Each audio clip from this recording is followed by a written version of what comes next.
I wasn't supposed to open room 217. Everyone in town said it had been out of service for years. My father's handwriting still hung on the sign above the stairwell. But the moment I pushed through the dusty hallway of the Willow Hotel, I saw something that froze me mid-step. The door was chained shut from the inside, and on the windowsill, a single red child's shoe, placed neatly as if someone wanted me to find it. I had returned in October 2023 only to sort paperwork and decide whether to sell the hotel my father left me. Emma, my wife, said it would be a quick trip. Our 7-year-old son Jonah treated it like a vacation. But standing there, staring at that shoe, I understood something instantly, something I wish I didn't. My father hadn't told me everything about the Willow.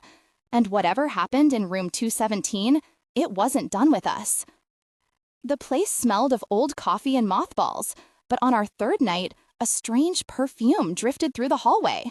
Thin, floral, familiar, like cheap lotion someone had worn around me before. I knew that scent, I just couldn't remember why. And the padlock on 217? Brand new, newer than my father's death, newer than anything that should have been inside that room. When I was a kid, I spent more time in that lobby than in school. My father fixed clocks on the counter, Mr. Carmichael from the diner bought coffee every morning, and the piano in the corner had a stamped nameplate that my father polished on Sundays. 217 was where my mother once kept a trunk of things she never used after she left, and it was where a girl named Leela used to sleep when she had no place else. Leela and I were tied up in a lot of childhood promises. We made a pact under the lobby light to always meet by the oak tree behind the hotel when we were grown. Leela wore a faded denim jacket with a missing button, and she always had a laugh that filled my chest like sunlight. She moved away when we were 15, and I did not see her again until years later in a newspaper clipping.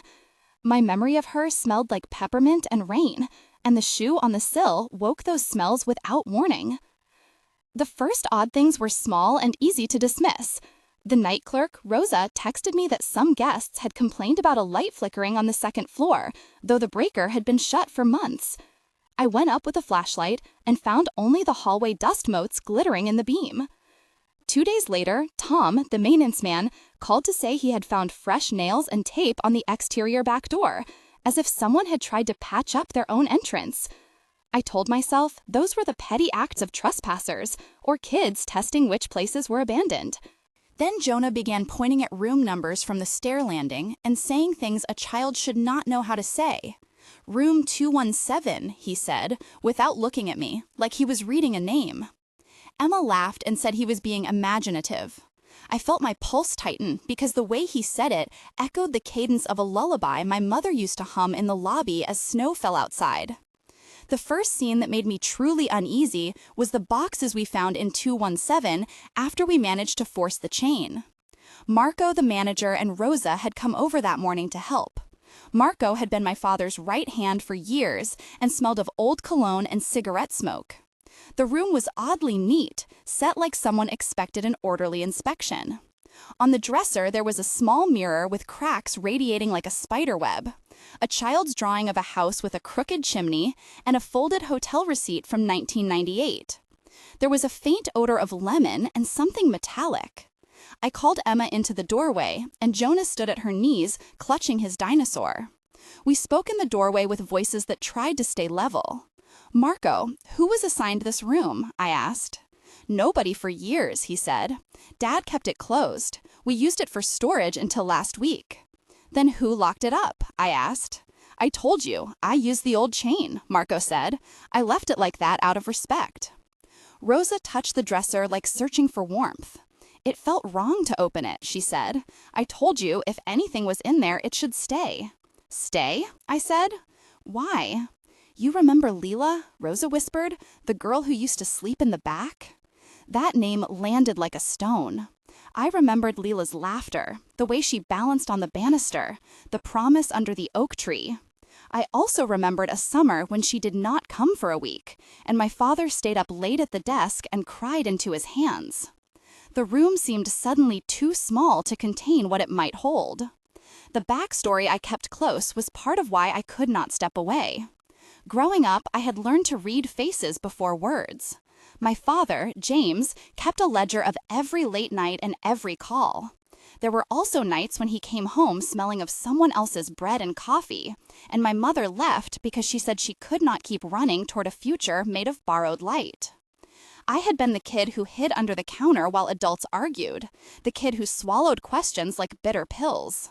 Those afternoons sitting at the hotel counter were where I learned to bar my feelings behind duty. I never admitted to anyone that I once found a letter folded inside a wardrobe in room 217 with the words, "She will stay." If we forget in pencil, and I laughed then because I did not know whether the note was a jest or a threat. That woven mess of secrecy and tenderness kept me returning, even when it was easier to sign away the building. I wanted to find out if the stories I had told myself were honest or convenient. The nights grew stranger. One midnight, Jonah woke me whispering that there was a woman in the hallway. He led me down the creaky stairs and pointed without making a sound. There was a faint pool of light under 217 and the smell of lemon again. I stood with my hand on the doorknob and felt something brush the back of my neck, like the beat of a soft wing. My voice came out thin when I said, "Who is there?" A voice answered from the stairway down, like someone answering from far away. "You promised." I felt the air compress. Emma grabbed my arm. "You did not see anyone," she said, more fierce than I had heard her, as if trying to protect both of us from the idea that someone else was walking the halls. Jonah said in the sentence of a child, "She wants the promise kept." The name Lila hung in the stillness, like a coin I could not decide to spend. At that point, I put a comment prompt out to our small online community.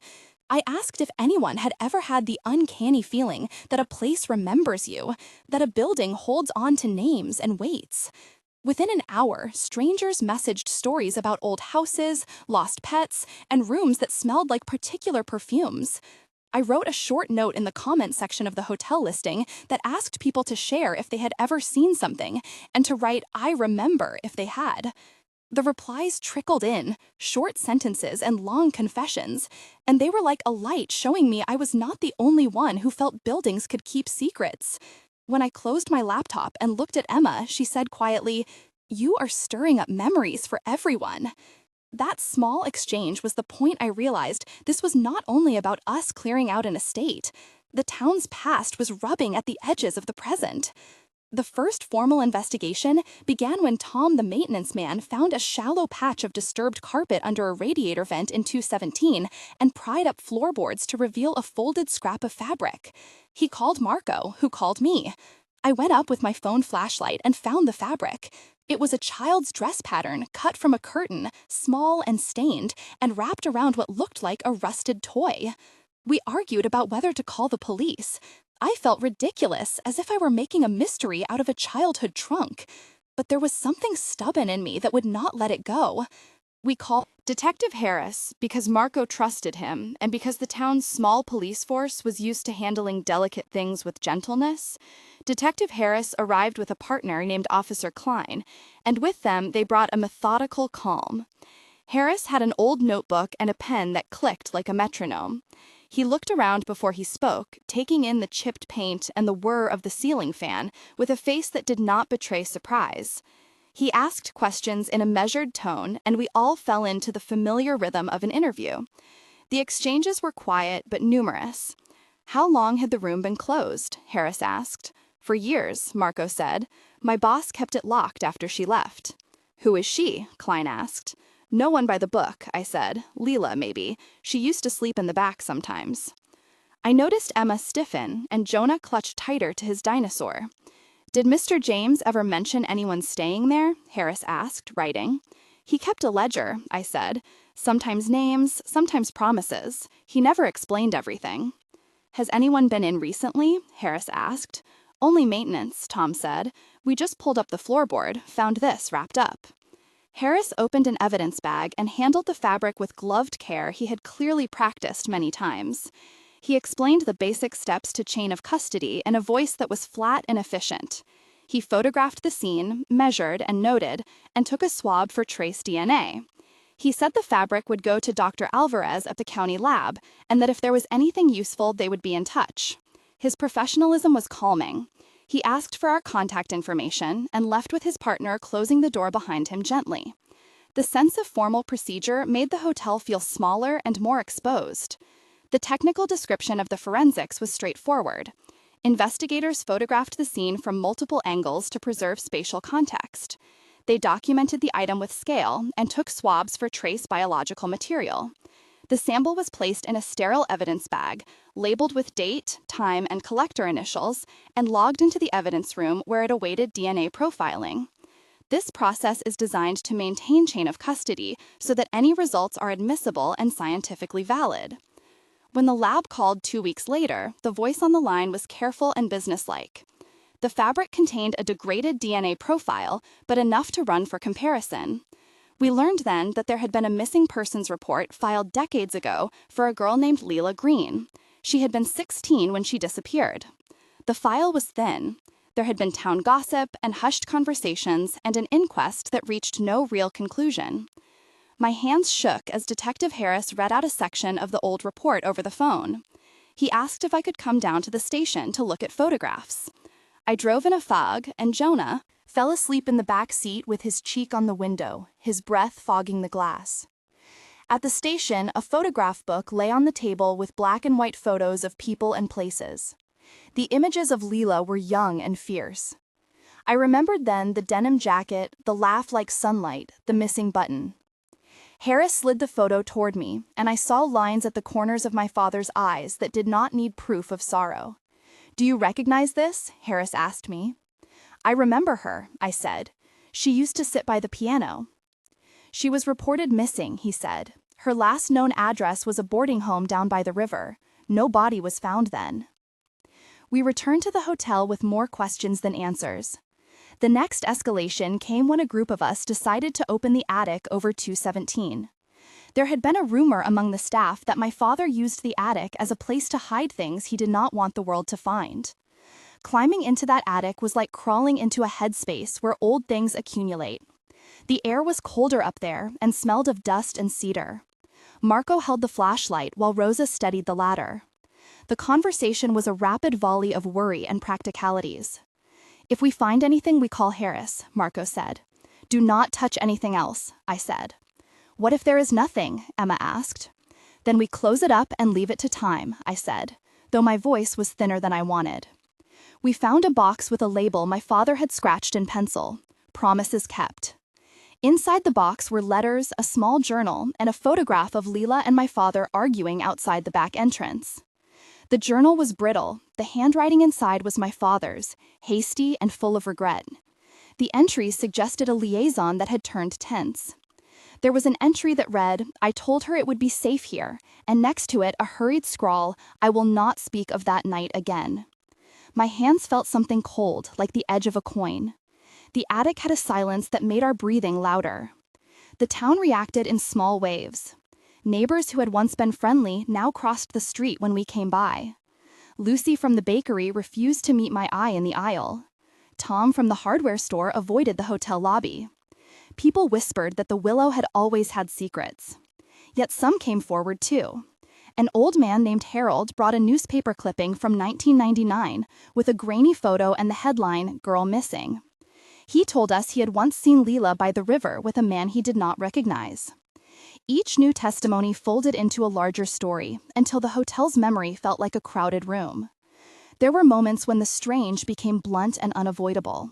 One night, Emma and I were packing up some of the front desk records when Jonah crept in carrying a small notebook that belonged to my father. He held it open at a page where someone had carefully penciled a list of names. One of them was Leela. Jonah pointed and said, "She keeps asking if we kept the promise." Emma's hand tightened around mine. "What promise?" she asked. Jonah looked at us as if the question was simple. "To stay where they left her," he said. That exchange landed like a blow. I asked Jonah where he had heard those words. He said he had dreamt them, and that a woman with wet hair had stood at the foot of his bed and touched his hair the way my mother used to. I wanted to dismiss it as a child's imagination, but the repetition of phrases and smells had become a pattern. The lemon scent, the red shoe, the lullaby cadence of someone promising to keep someone else. It felt like the hotel was pressing a page of its book against my face, asking me to read aloud. I will name the people who became important in this story because their faces and small acts shaped what came next. Emma, my wife, who packed boxes and tried to keep Jonah normal. Jonah, my son, who kept repeating a child's truth. Marco, the manager, who folded linens and hid ledgers. Rosa, the night clerk, who kept secrets in a drawer and wore perfume sometimes when she was nostalgic. Tom, the maintenance man, who pulled nails and pried up floorboards. Detective Harris, who photographed and filed and kept a notebook. Dr. Alvarez from the county lab, who called with results. Harold, the neighbor, who kept clippings in his wallet. And Lucy from the bakery, who refused to talk. Each of them did small things that carried the weight of proof or denial. Each person reacted as a mirror to my own guilt and curiosity. There were 3 primary moments of tension I can point to where everything pivoted. The first was the night we forced the chain on room 217 and found the red shoe. The second was when the attic box with my father's journal appeared in our hands. The third was when the lab called with a partial DNA match that connected the fabric to a known familial line in our town. The first moment was immediate and physical. We had been laughing nervously about the size of the room when Marco tugged the chain and the lock gave with a clatter. The shoe was on the sill, the light of the street lamp slicing the leather into orange. Jonah reached for it, and Rosa grabbed his sleeve, her knuckles white. "Don't touch it," she said. "Why would someone leave a shoe?" Emma asked. "Maybe it's a child's lost thing," Marco said. "It is not lost," Jonah said. "It says stay." The way Jonah said it turned the room cold. I remember thinking in that half second that childhood and adult memory are different rooms in the same house, and sometimes someone moves between them and leaves the light on. The weight of the shoe in my hands was heavier than leather should be. The second moment in the attic was quiet and slow, but every second felt like a drumbeat. The journal smelled of smoke and tea. The handwriting shifted from ordinary regret to something more jagged. There was an entry where my father wrote in pencil, "I paid to keep it quiet," and in the margin, Leela had written, "I will not be hidden." Those lines made my chest hurt like extracting a thorn. "He wrote about paying someone?" Emma whispered. "Maybe," I said. "Maybe he was trying to protect her." "From what?" she asked, and her voice was an edge. The attic heat seemed to press down on us as if the roof had narrowed. The third tension moment came when Dr. Alvarez called from the lab. The partial profile suggested maternal lineage and offered a lead on identification. I remember the room tilting slightly as I heard the words match and mitochondrial, and then the hush that follows a verdict. Detective Harris came by the next day with an official but careful manner. He said that the results did not prove everything, but they made some questions unavoidable. "We need to excavate the flower bed behind the west wing," he said. "If there is a chance of physical evidence, we need to do it properly." Those 3 moments were each about the slow wedge that pushes open the hidden. They were each 500 to 600 characters in my mind because they each carried the weight of decisions and the sudden intimacy of a secret returned. Each one left an aftertaste of lemon and dust. The removal of the west flower bed were feat action that finally turned rumor into scene of inquiry. We hired a small crew led by 2 men from a landscaping service and supervised by Harris and Officer Klein. The men worked with a backhoe and shovels and wore hard hats that knocked their heads when they ducked under the hotel eaves. They uncovered layers of old soil, broken brick, and a tangle of roots. At first, there was only a rusted toy and a glass marble that caught the light. But then Tom struck something that rang hollow, and the edge of a ceramic tile showed through. Emma tasted metal on her tongue and went white. "Careful," Harris said. He called for the coroner to be on standby, and the site was cordoned off. "Stay back," Harris said to us. "Is it a body?" Marco asked. "We won't know until we clear it," Harris said calmly. They worked slowly. The descriptions of procedure were precise. Photographs of the grid, soil samples taken at set intervals, each item bagged and labeled, GPS coordinates recorded to preserve context. The coroner arrived and the scene took on a new solemnity. What they uncovered were fragments of bone, small and porous, wrapped in decayed fabric, and the remains of a child's shoe sole. The coroner's face did not change when he looked up at us, but his eyes were tired. He said it was consistent with remains that had been buried for years and that they would send samples for analysis. I remember standing in the raincoat of the dawn and feeling the hotel press in on me. A building that had held its own memories like a stubborn animal holds winter under its fur. Marco put a hand on my shoulder in a way that was more father to son than working to owner. "We should have looked sooner," he said. "We should have listened to what the building was telling us." This is when things became public. The town papers printed the partial findings, and the church congregation murmured at services. My name appeared in the local accounts because I was the legal owner. Statements were taken, and a small crowd gathered at the courthouse steps, saying they had known all along. The community fractured into those who wanted to know and those who wanted to forget. I felt the ethical sharpness of being both the inheritor of a possible wrongdoing and the person who wanted truth. There was a moral pressure to choose between protecting my father's reputation and allowing the evidence to speak. For days, I vacillated. The discovery led to a re-examination of old files. Detective Harris subpoenaed the ledger my father kept and found entries that aligned suspiciously with dates of Leela's appearances. There were notes about payments and names abbreviated in a way that suggested more than bookkeeping. We brought in Dr. Alvarez formally, and he explained that the DNA could provide maternal lineage, but that degradation made definitive identification slow. The conversation with Dr. Alvarez was professional and precise, and he outlined timelines and assays in a clinical voice. "We can run mitochondrial DNA to see if it matches any relatives in the database," he said. "This will not give us an immediate identification, but it will show relatedness." "How long?" Emma asked. "Several weeks," he said, depending on the backlog. Those procedural words felt like sand in my mouth. I wanted immediacy, a picture, a name, to lay upon the table like a remedy. Instead, we had process, we had waiting. When the identification came months later, it did not land like a decisive verdict, but like a soft and terrible unspooling. The DNA matched a maternal descendant line that led to a woman now living 2 counties over. Detective Harris made the call and asked me to come to the station. He had a folder that he did not open until I sat down. The woman's name was listed, and in small letters, a birth date that matched the timeline. I read it and felt my face go numb. It was Leela Green. The identification was not only scientific, but also human. It meant someone had been named, and that the hotel's old silence was now punctured. The confrontation that followed one late afternoon was private. Emma and I sat in the lobby while Harris and Harold presented what they had pieced together. We sat across from each other with the piano keys between us, and Jonah asleep in the car. The conversation turned inward and raw, with more dialogue than either of us had expected. "Why didn't you tell me?" Emma asked me, starting a long exchange. "I did not know what I knew," I answered. "You knew more than that," she said. "I found a letter once," I said. "I did not tell you because I did not know how." "How could you hide that from me?" she said. "It was my father's life," I said. "I thought protecting his memory was protecting us." "Did you ever think about protecting the girl?" she asked. There was confusion. There were promises and threats, I said. I was scared. "We are all scared," Emma said, "but fear is not a reason to keep secrets."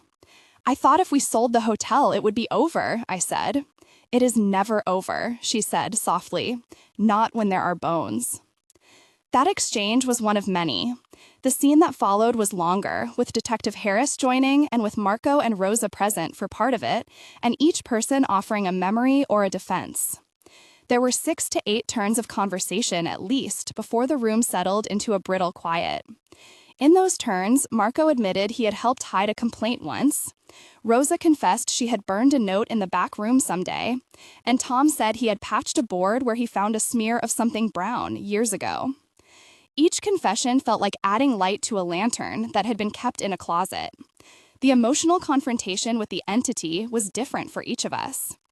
Jonah began to tell a story in which a woman came and sat at his window and hummed a tune that made Jonah feel safe. He told the tune to us, and it was a lullaby that my mother had hummed and that Leela had once mimicked.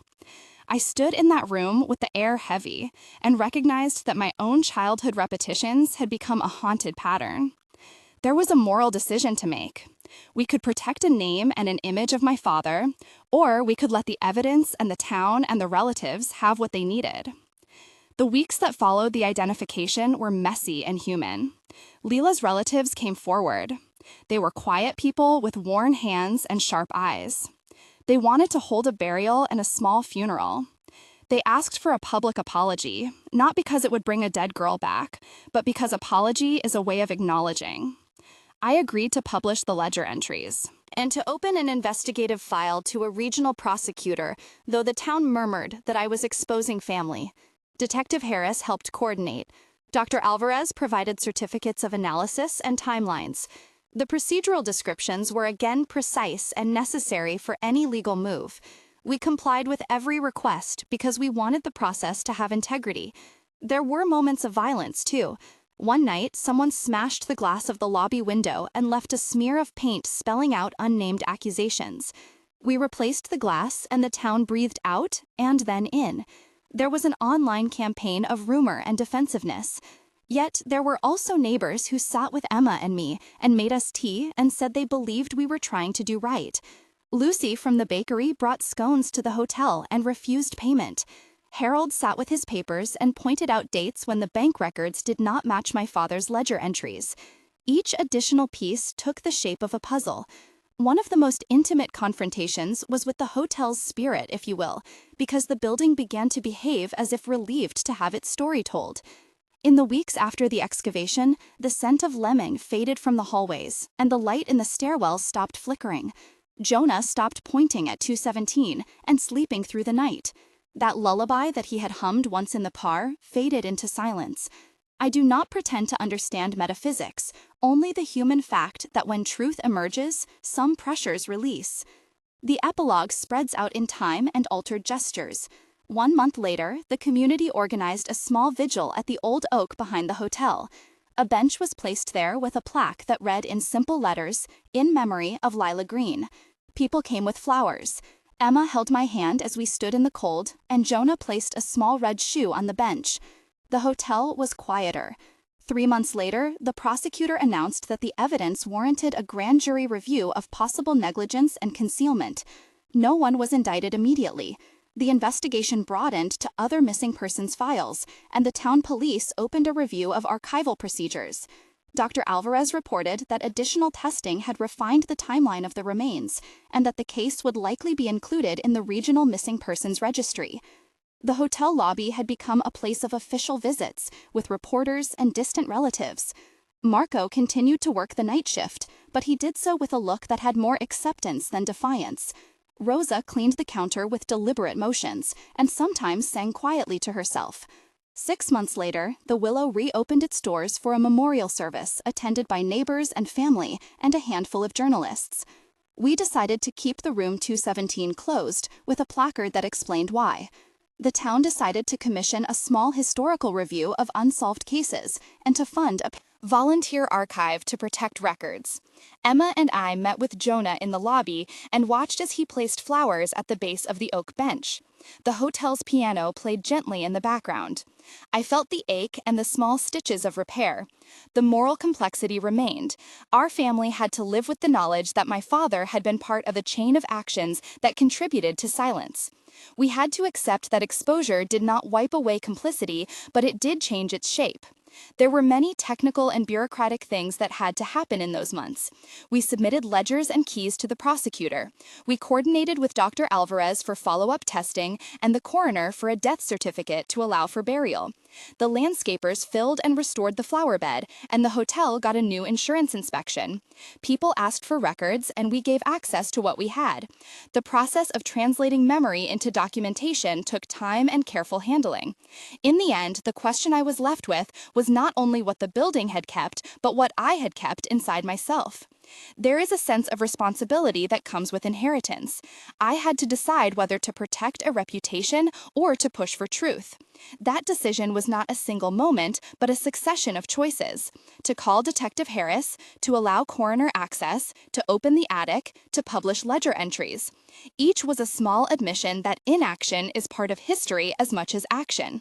If you have ever felt a place remember you, write "I remember" in the comments below, and tell where you were and what you smelled. Share a sentence if a room ever felt like it was trying to tell you something. These stories matter because when we speak them aloud, they stop being private burdens and become communal memory. I read every comment and sometimes share them when others have had similar experiences. It helps to know we are not alone in being watched by the past.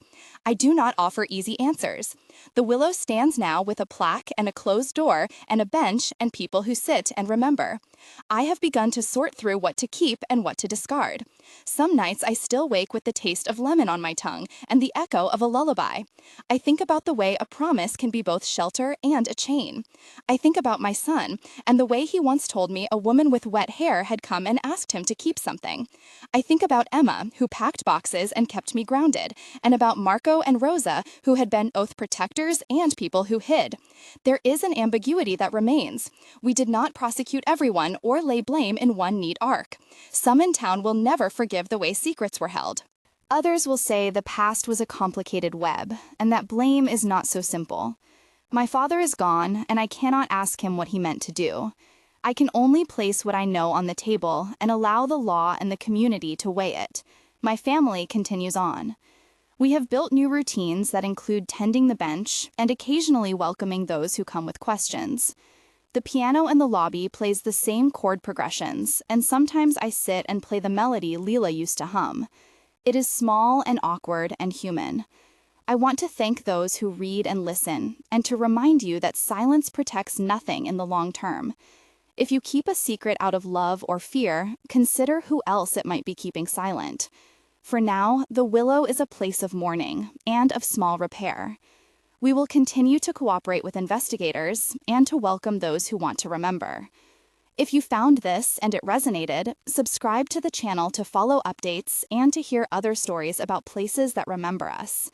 There are more tales here in this town and beyond, and sometimes truth takes time and patience and a willingness to be called into account. I will finish with a line I keep returning to when I try to sleep. Buildings have ears and hearts, and sometimes they ask us for accounting. We answered for the Willow. We buried a name with respect, and we opened ledgers that had been closed for too long. The last thing Jonah said to me when we left the hotel that evening was, "She said thank you." I do not know if that was part of a dream or a child making sense of loss, but it felt like a small absolution. If truth has the power to ease even a few small weights, then perhaps the telling is worth the cost.